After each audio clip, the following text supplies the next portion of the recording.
Welcome to Fables Lesson 9 in our Fables unit. Today we are going to be practicing finding out the moral of a story as we read the fable The Bad, the Beautiful, and the Stinky from the fabled fourth graders. Now as we read, we are going to be thinking about the character Victoria Sylvain. She is going to be our main character in this fable. And as we read, we're going to be thinking, does she have a negative character trait or a foible, or does she have a positive character trait? And what does that cause in the story? Does it cause her to have a conflict, or does it cause her to have a triumph? As we finish the fable, we're going to think, what was the author trying to teach us so that we can understand the moral? So listen as I read The Bad, the Beautiful, and the Stinky. Victoria Sylvain was the most beautiful girl in Mr. Jupiter's class. At least, she thought so. "I have the silkiest hair," she often said, "the bluest eyes, the most dazzling smile. Why, I'd be Miss America if I wasn't in fourth grade." Yes, Victoria had good looks, but she also had a bad temper. When angry, she threw tantrums, hurled insults, screamed, kicked, and spat. "She erupts like a volcano," said Missy. "And then she's not so lovely," joked Lenny. One morning, Mr. Jupiter clapped his hands. "Class," he said, "a skunk has forced the fifth graders to evacuate their classroom. Since they will be attending school at Mooseheart Lodge 186 until their room has been fumigated, we have been asked to take over their safety patrol positions." He picked up a sheet of paper. "I have a list of jobs. If you would like to volunteer for one, please raise your hand." Mr. Jupiter read the list. "I'll take playground duty," said Rose. "I'll take hallway duty," said Stanford. "But who wants bathroom duty?" snickered Lenny. Mr. Jupiter shot him a warning look and then continued with the list.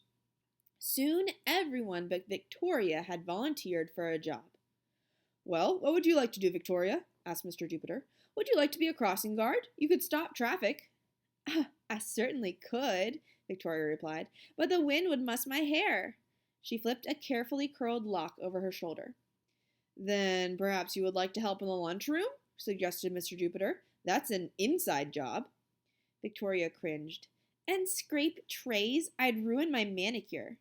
She blew on her perfectly sculpted nails, then buffed them on the sleeve of her blue satin blouse. "Perhaps," said Mr. Jupiter, "you'd like to be the kindergarten monitor. The little ones line up inside where the wind won't blow your hair.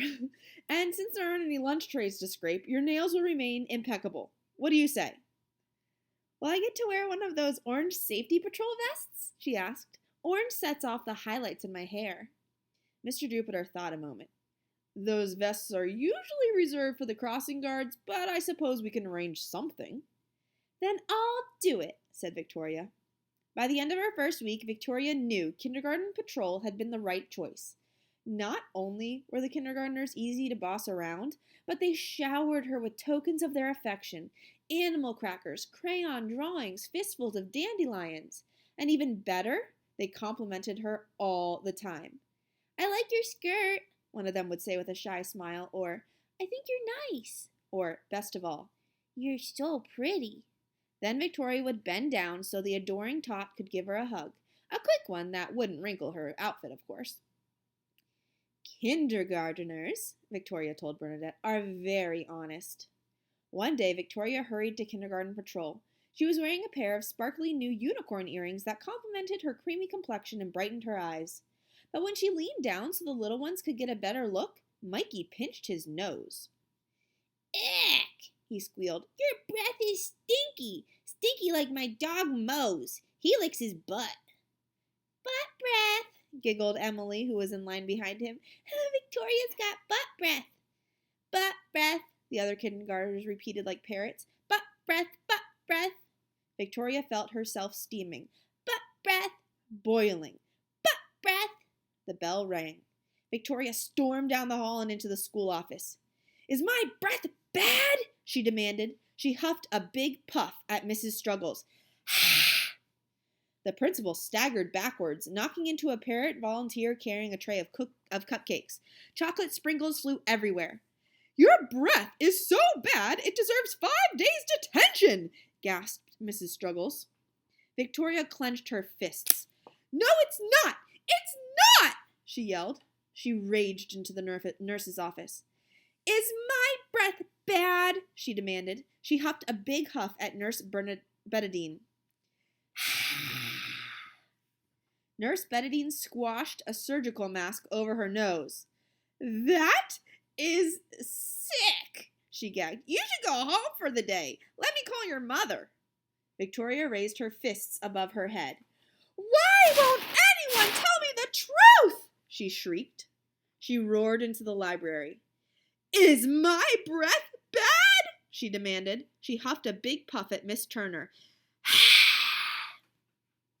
The mascara on Miss Turner's false eyelashes melted, and her hair uncurled. Your breath is not pretty, she croaked. Not pretty? Screamed Victoria. Me? Not pretty? She pounded the air with her fists, stomped her feet, and hurled herself down the hall and into the 4th grade classroom.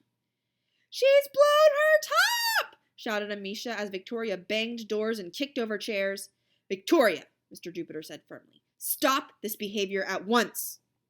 But Victoria couldn't stop. Whirling like a blonde tornado, she ripped the book reports off the bulletin board and flung them to the ground.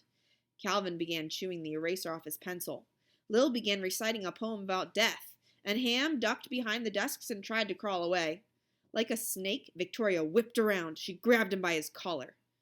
Fear filled Ham's eyes as Victoria pulled him closer and closer until their noses touched. Tell me the truth, she hissed. Do I have bad breath? Ham's mouth puckered. His stomach lurched. Yes, he stammered. Why is everyone lying? Shrieked Victoria. Pushing Ham away, she advanced on her classmates. They quickly huddled behind Mr. Jupiter. Victoria, the teacher said calmly, you need to calm yourself. Control yourself. Let me teach you a few relaxation techniques I learned while cat-sitting for the Dalai Lama. But Victoria was beyond control. Her maniacally glittering eyes alighted on Lenny. With measured steps, she approached.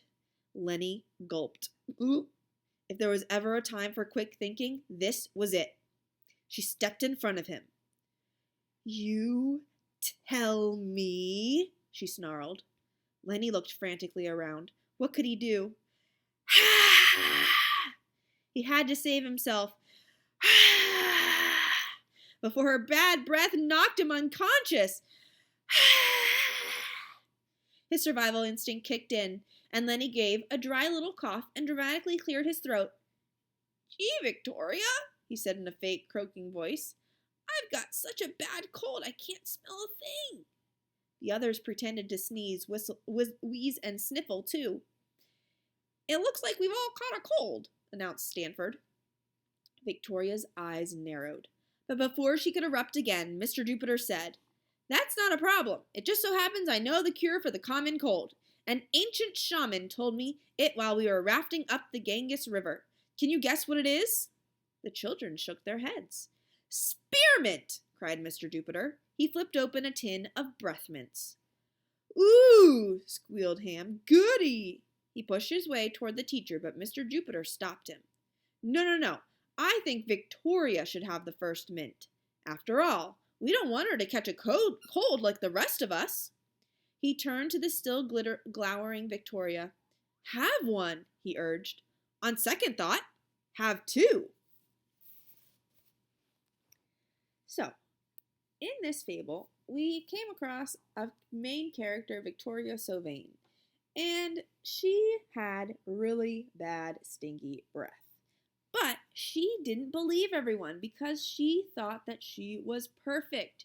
She knew and felt that she was the most beautiful girl in the school, and of course she couldn't have bad breath, so everyone must be lying.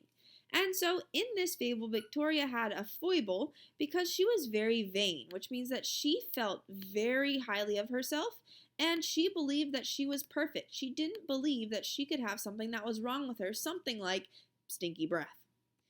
And this caused a conflict in this story, because in this story, Victoria went around blowing her stinky breath on everybody and making everybody feel disgusting and queasy and sick to their stomach because her breath smelled so bad. But she wouldn't listen to them, and she kept getting people feeling sick because her breath was just really stinky. Now, if we think about the moral of this fable, what was the author trying to teach us?